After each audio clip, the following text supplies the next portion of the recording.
Quickly, we are going to look at concord and agreement. What do we mean by concord?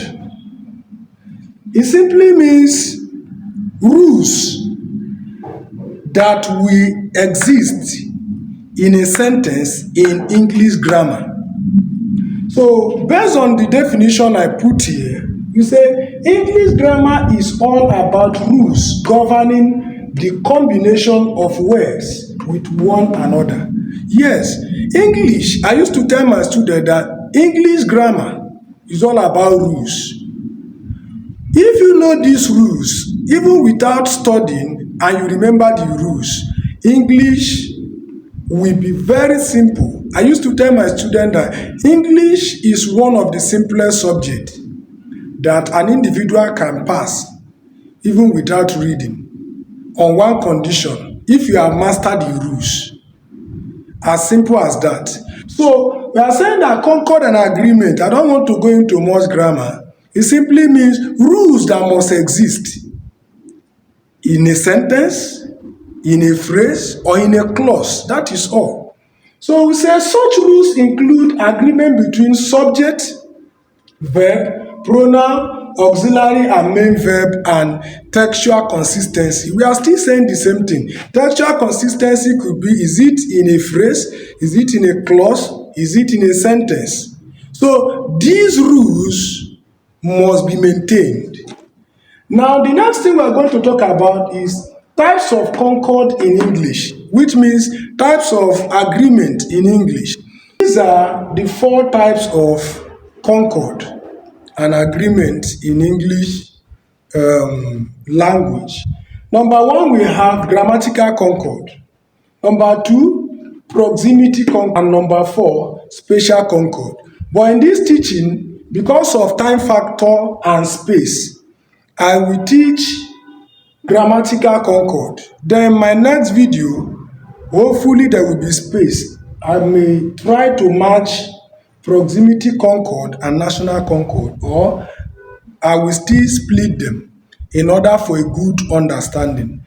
Number 1, grammatical concord is agreement that exists or that must exist between the subject and the verb, either in number or persons.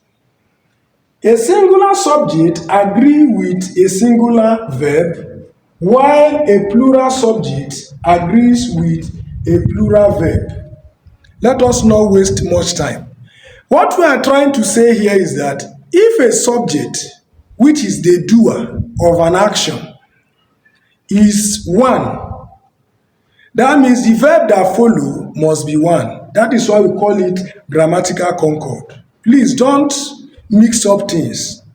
If we say John is a boy, that means John is one, is what? Singular verb, which is auxiliary in the present. It will be wrong to say John a boy, because John is singular, therefore the verb that follow must be what? Singular. But if we say John and maybe James, you can see now we are having a compound subject. John and what? James. The verb that will follow in a grammatical concord will be what? Plural. Which means John and James are friends or are coming. So it will be wrong to say John and James is coming. So, but if it's not in a grammatical concord, this thing can be tampered with.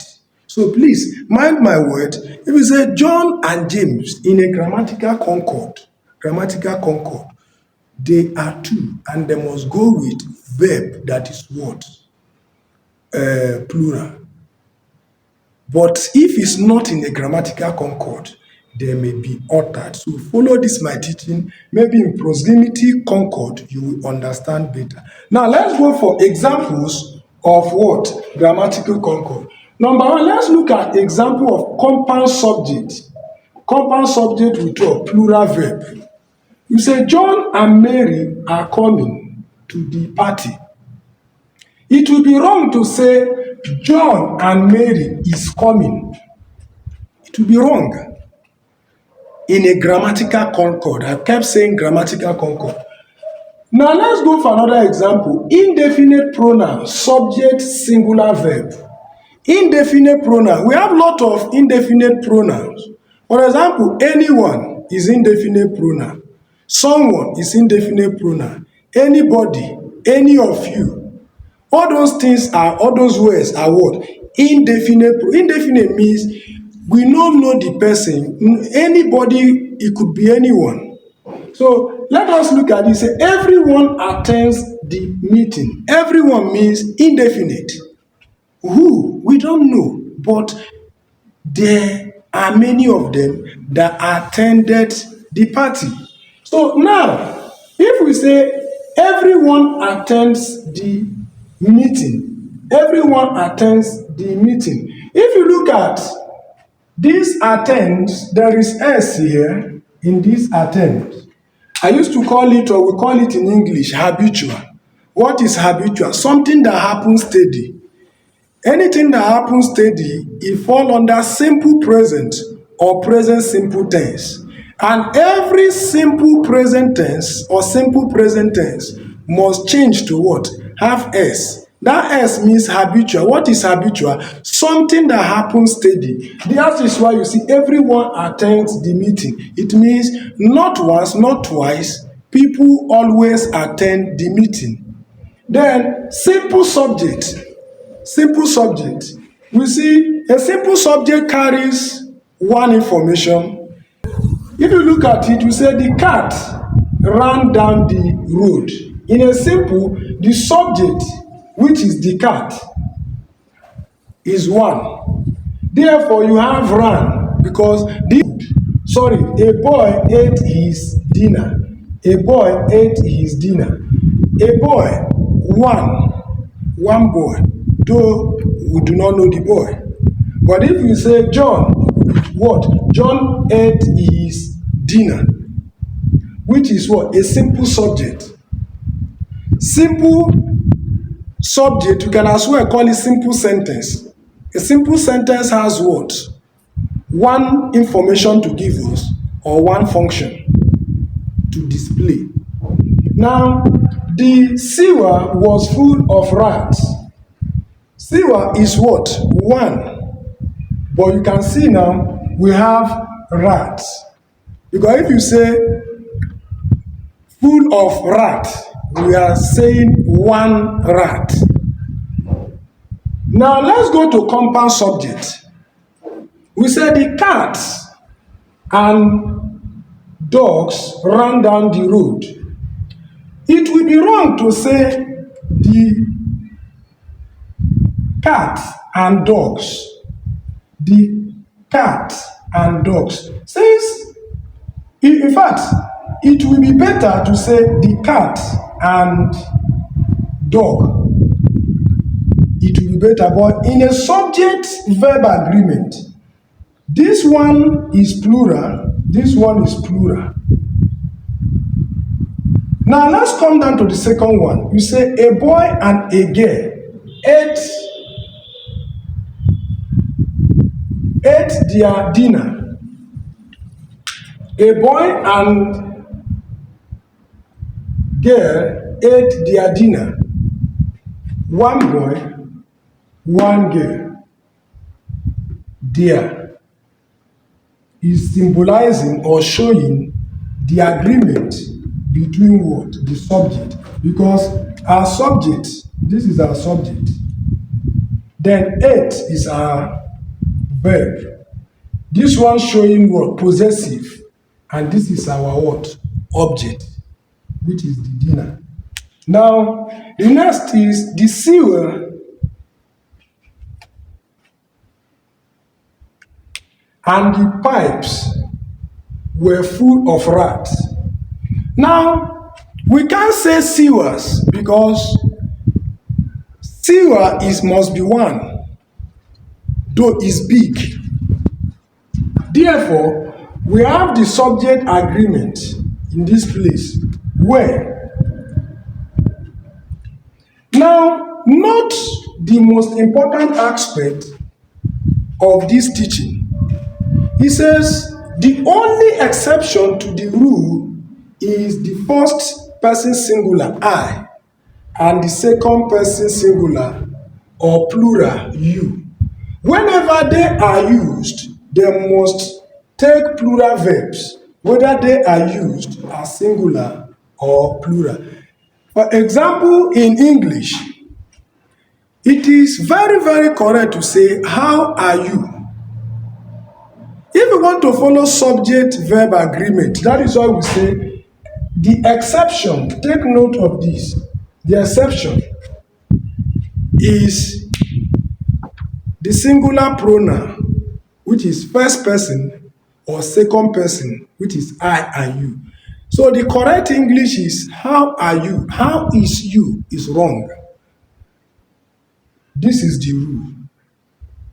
So it is also okay to say I am maybe coming, but you can't say I is coming. So the only exception to this rule, grammatical concord, is this. The only exception to the rule is the first person singular I and the second person singular or plural you. So you are okay. Is very, very correct. But you can't say you is okay.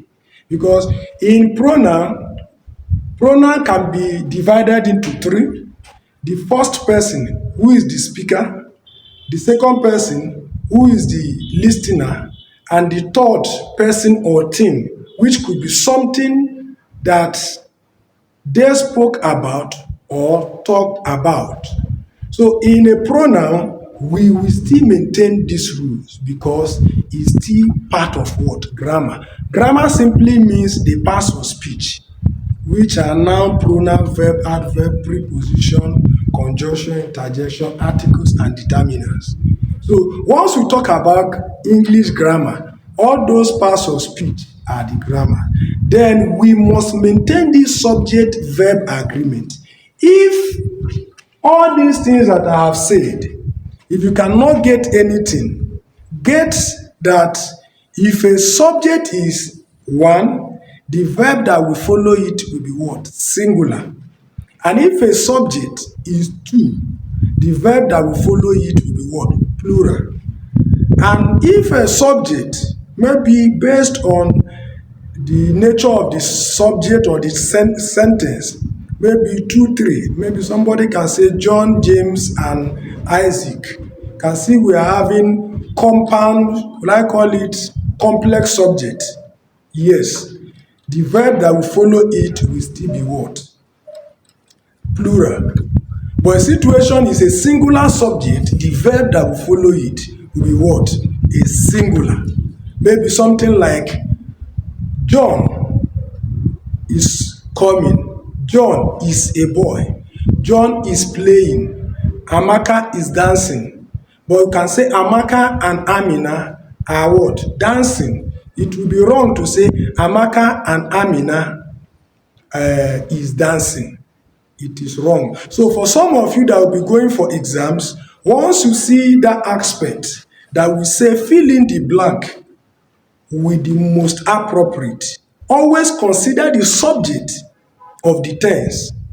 Is the subject, is it in plural or in singular? Then you now look at the options given. Once you know this rule or rules, you don't have any problem. So thank you for watching. If you have question, please drop it below. And if you need my help, my name still remain English Master. Say English Master help me. Drop it at the comment section and I will give you instruction on how I'm going to communicate with you, maybe through email, so that I will really know what you want and know how to be of help to you. Thank you. See you in my next video. My next video, I've already tweeted this. I'll be tweeting proximity concord and the remaining three.